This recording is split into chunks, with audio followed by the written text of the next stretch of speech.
Taliban shootout in palace, Mullah Baradar was attacked, punched by Haqqani.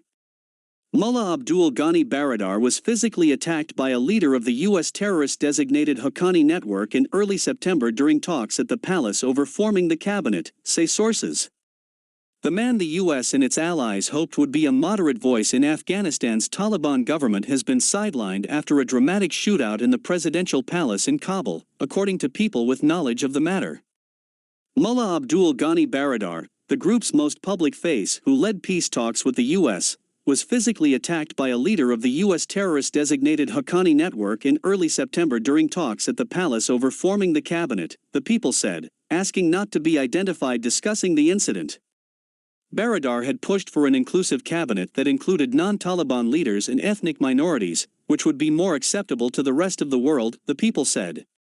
At one point during the meeting, Khalil-ur-Rahman Haqqani rose from his chair and began punching the Taliban leader. Their bodyguards entered the fray and opened fire on each other, killing and wounding a number of them, the people said. While Baradar was not injured, he has since left the capital and headed to Kandahar, the group's base, to speak with Supreme Leader Hibatullah Akhundzada, effectively the Taliban's spiritual head. The cabinet lineup released on September 7 included no one from outside the Taliban, with about 90% of spots going to ethnic Pashtuns from the group.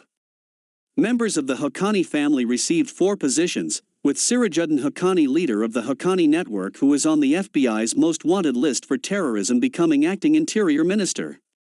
Baradar was named one of 2 deputy prime ministers. The Taliban and Haqqani groups merged around 2016. The people said the head of Pakistan's intelligence agency, who was in Kabul during the discussions, backed the Haqqanis over Baradar, who spent about 8 years in a Pakistan prison before the Trump administration facilitated his release to participate in peace talks. The little-known Mullah Muhammad Hassan was chosen as prime minister instead of Baradar because he has better links with Islamabad and isn't a threat to the Haqqani faction, they said.